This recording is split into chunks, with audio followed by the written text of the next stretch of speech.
those three calls were from the same number. They were from the same person. Let me ask you this. This document that you said, that's what you're using to refresh your memory as to those calls, correct? Yes, Okay. And you would agree that that phone, that picture only says wireless caller, correct? it only says wireless caller, which is why I clicked on the OK button to expand when you click the wireless caller and you click OK, it shows the number. All right, what's the number one rule of speech? Class, you guys know? You guys give me some pointers, some tips? Project your voice, that's a good one. That's it. Once lost 10 points. Yeah, 10 points, 90%, could have gotten a 98. What else? Come on, tell me, girls. Don't. Come on. Wait, what are your names? Let's start with you. My name is Layla. Oh my gosh. Kayla. Kayla. Kaylin. Kesley. Cassidy.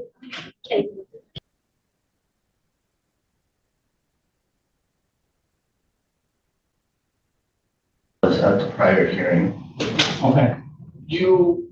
And you understood that where we left off yesterday, I was asking questions about that prior hearing, correct? Yes. And I even said, I don't know if I was the one to answer your question or if the judge was the person who answered that question, but you do recall that question being asked, do you not? Yes. Okay. Now, you described back on, I think it's July 31st, you had one phone conversation with Mr. Shade that day, is that correct? That's correct. Okay. And you took this photograph of a phone in your office? Yes, that's correct. I took that with my cell phone. After the call occurred, I took a photograph. I went in my call log history of my desk phone, sitting on my desk, and took a picture of the call log of those three calls. And I also clicked on the number to expand what the number was that called me. Let me ask you said you talked to him once, correct? That's correct. Okay, so you recognize the time in which you talked to him, do you not? Yes. What time was it that you talked to him? I believe it was 9:40. Okay. 9:41. There was three calls that were made, and I spoke to him on the second call because I stated yesterday the first call went unanswered. This phone thing, this picture that you took, it says wireless caller, correct? I would have to see the photograph again. You may. Yeah. I'm showing you two pieces of paper. I know they've been marked by the prosecutor. So I'm showing you what's been marked 1A and 1B, and it's been admitted as evidence. Is that correct? That's correct. Okay, so let me see which one is 1B.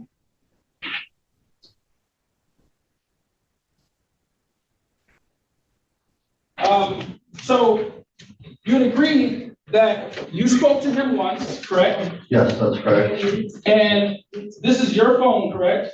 Yes, that's correct. And you can only affirmatively say that the 9:41 call, which you said you received that call, is the only call that you received from him based upon what's in that information right now, correct?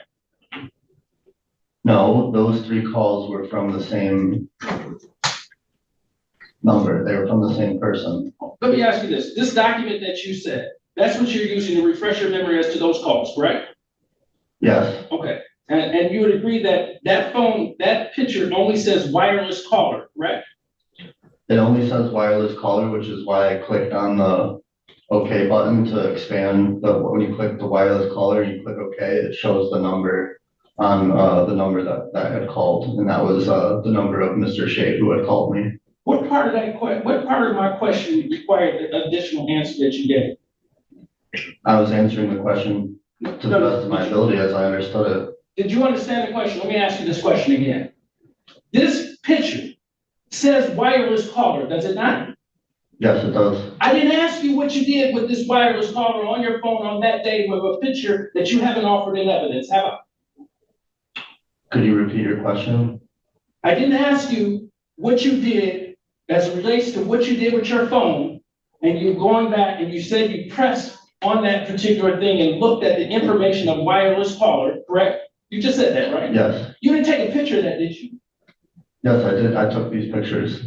A picture of what it looked like when you pressed on that wireless collar and got that information or additional information that you offered to the jury. Well, I didn't record myself in the act of actually.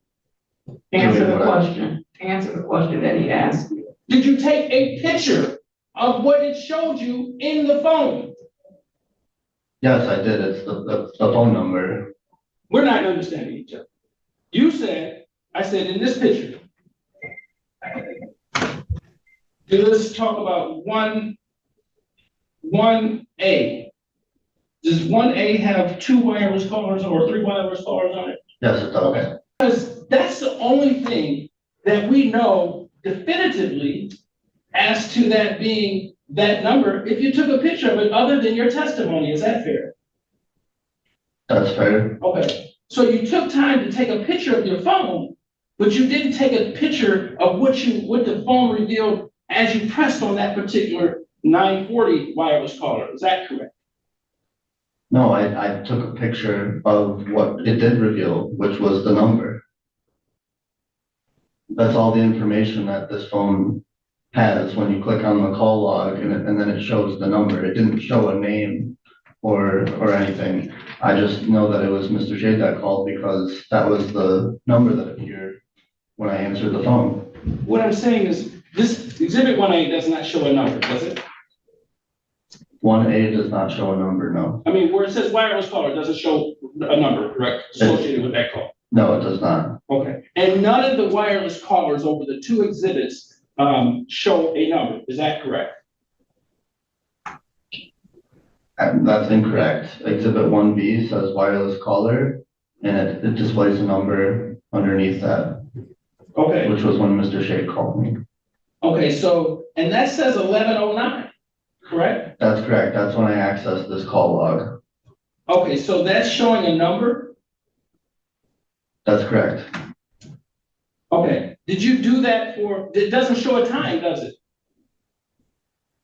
It shows the 1109, which is when I accessed the call log. What I'm saying is that show a time. So what your representation is that it happened at one of these 3 times, correct? 940, 941, or 944, is that correct? Yes, it was the second call that came in, so it was 941. Okay. Now, you then associated with these, what I'm saying is with these other calls, you didn't press that button, is that correct? With these other wireless calls, you didn't press that button and get that information, correct? No, I did not click on to expand the further information for the 944 or the 940 call. You didn't expand the information for the information from exhibit 1B to show what time that call came in, is that correct? This is all the information that's going to be displayed on this phone, on the phone when I access the call log. It only shows the phone number. Okay. So other than your testimony, how are we to know that it's any one of these calls or any call that you received that day? How are we to know other than just your testimony, right? That is my testimony. Yes, I know that that was the number when Mr. Shade called and I answered the phone. This was the number that came up on my desk phone. And this is at a time, you're prosecuting cases at this time, right? That's correct. And you were, at the time, Mr. Shade was calling you about his case, correct? That's not correct. He was calling to threaten me. But weren't you talking, you said that he was telling you he demanded that you dismiss his case, right? That came after the threat. Okay, but all in the ambit of that call, all in the circumference of that call, he told you to dismiss his case, right? That's correct. Okay, so he's calling you about his case, even though you believe he called to threaten you, right? I don't believe that the call was about my case, no. But that's your belief, right? Well, the call wasn't about the case. If the call was about the case, he would have called me at first and said, I'm calling about my case, not opening it with a threat against me. Okay. Now, he talked about the case during the call, correct? That's correct. Okay. And so you're saying that you're judging him based upon how he initiated the conversation with you about a case that was discussed during this call, correct? That's what you're doing, right? I wouldn't say I'm judging him. I'm saying that's what he initially said to me, so that's what I took the phone call to be. That's subjective. We're talking about semantics. Your belief was, you said your belief is that he did this because of the fact that he opened up the conversation with something that you felt threatening, right? It was a threat.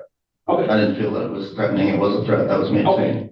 So it's a threat to you, but that's not something, you understand there are people who are going to determine whether or not this is a threat or not, or whether or not it's an individual calling about a case, correct? Yes, I understand that. Okay. So again, it's your belief that it was a threat, right? It was a threat, yes. That is my testimony. So then, but then in that course of that call, you didn't hang up, right? You continued to converse with him to the point that he was demanding that you dismiss his case, correct? No, I conversed with him only in two ways. One, by initially stating my name, and two, asking who it was that was the caller. Then putting the phone on hold and going to notify my supervisor. Okay. Now, he called you a liar, correct? Yes, And he said liars go to hell, right? yes. You've heard that phrase before, haven't you? All liars go to hell. You've never heard that?